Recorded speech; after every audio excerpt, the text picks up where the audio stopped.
Hi everyone. So something recently happened that I want to share with you. I don't want to go on like normal because nothing feels normal right now.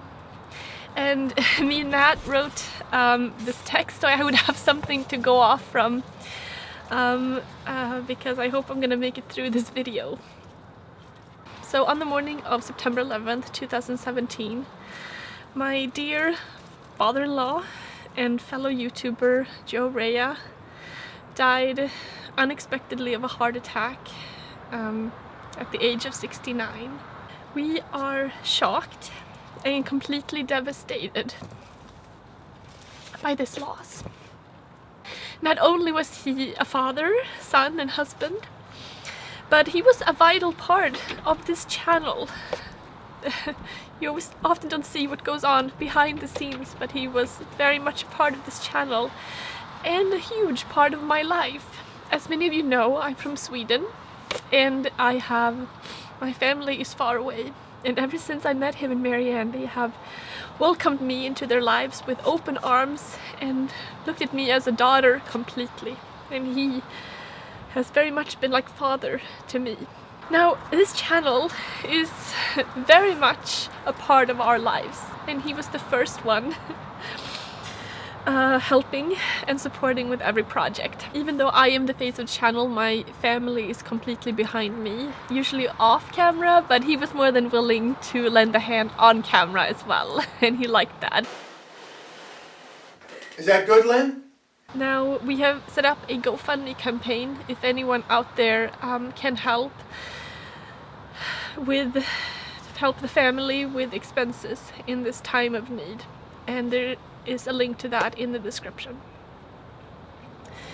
But I wanted to share a little bit about Joey, and many of you remember him from my videos where he made some short appearances sometimes, and some of you met him through the meetups where he always came, and he would always be the watchful eye. He always used to joke that he was my bodyguard. He was always ready to help with anything we needed.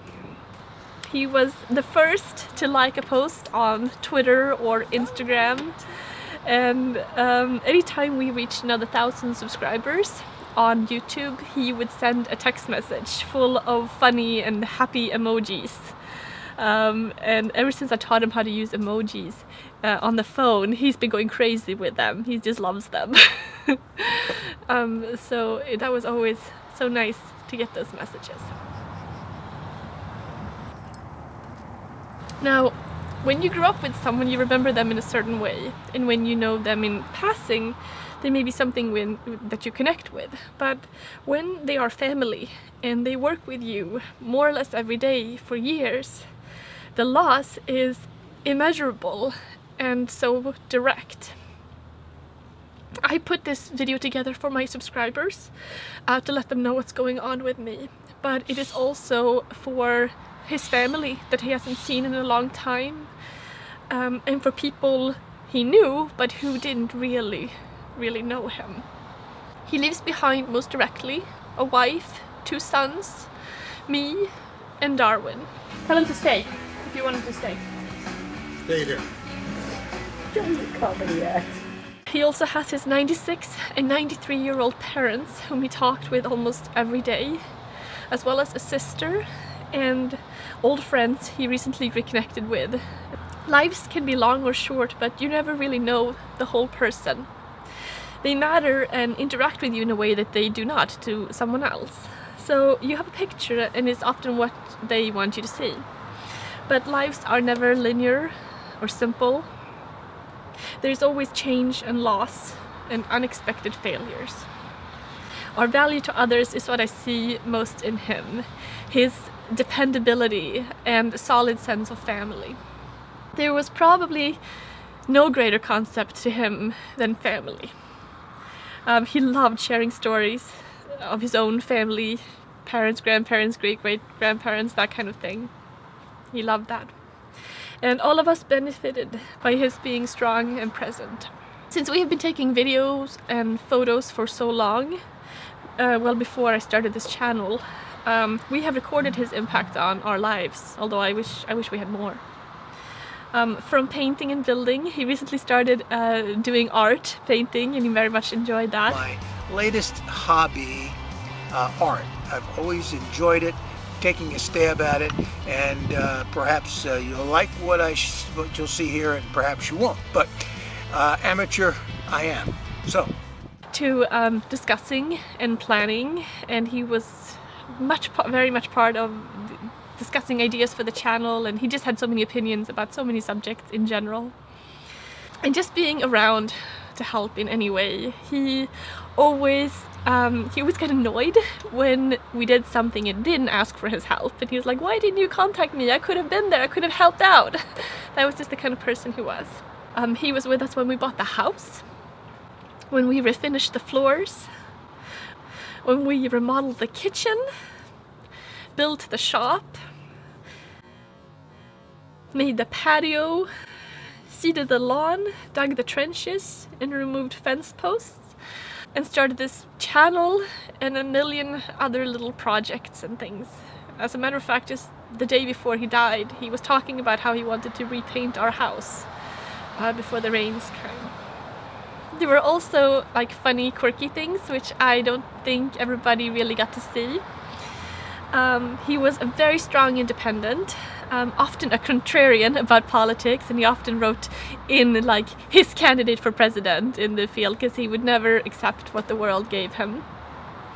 He was most connected with community and family, but he really, really didn't like bullies and despised double talk. Nothing would irritate him more than when something was unfair.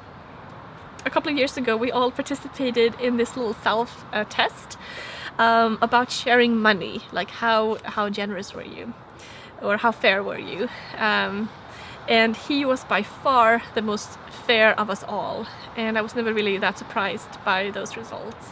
He liked a firm handshake and was someone who would look you directly in the eye.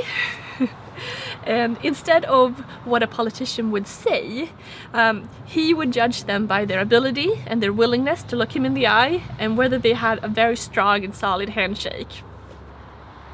He was one of those guys, rarer nowadays it seems than ever, that would look into your character instead of looking into what you were superficially.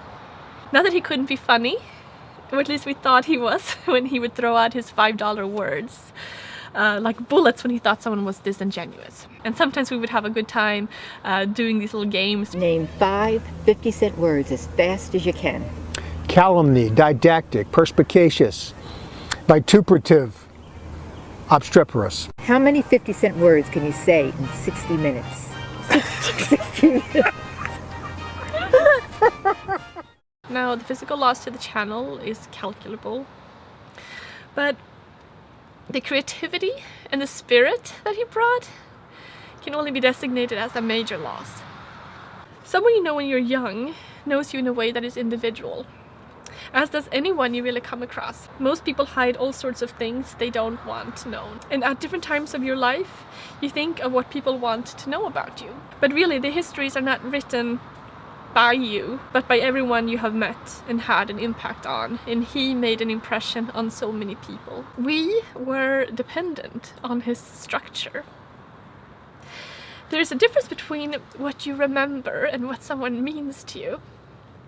People have all sorts of memories about someone, the encounters, the experiences, or some special times, and I'm so glad that so many people will have those to keep with them. There's a good reason that we don't measure people in terms of material possessions, because we would often overlook the most valuable people. He never wanted his family to worry, even though he's the one that needed more help than he could acknowledge. Like it is for most people, life has ups and downs that weigh on you and cause pain no one else could see. But the toll it takes once well hidden is now obvious. For a while now, he didn't feel as good as he would have liked, and his hiking, gardening, and video production have suffered as well. We wish we knew more so we could have done more.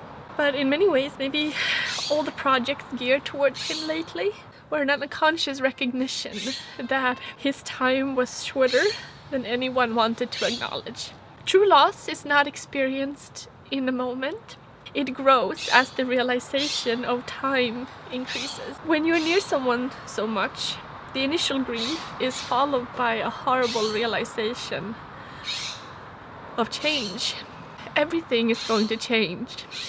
No longer will there be a close grandfather nearby who has been waiting to bring the garden to life even more. And I'm sitting in the gazebo and in his garden right now, and he had a beautiful year for his garden. He did very well. We've been enjoying it so much. And I think I want to do something for his garden, keep it going in some way, because he would not have wanted it to be empty. He would have liked to see it living. Joey died much too soon. I always thought he had a lifetime ahead of him. He always seems like the kind of person who would always just be around. And he was soon to be a grandfather for the first time. As many of you know, I'm pregnant. And he was so happy to know that. And he used to talk about what he wanted to do with a kid growing up. Teaching how to garden and hike and survive in the woods and play baseball and a million things. And now I know that my child wouldn't know his grandfather, and he would have been the most wonderful grandfather ever. So this whole situation has thrown everything off course, and I wanted to let you guys know what's been going on. And this is the kind of shop update you never want to give. Now, many of the projects on this channel were inspired by him. Like the gazebo that I'm sitting in right now, the shed, the grill cart, and the outdoor chairs. They were all made for him. And the future ones are the most difficult though. I've been working on a few with Joey that seem to have lost all meaning. We've all been working on making the backyard shed something for him to paint in and spend time in during these winter months to come. We added windows, we already did that, and we were working on solar panels and LED lighting, a new desk area.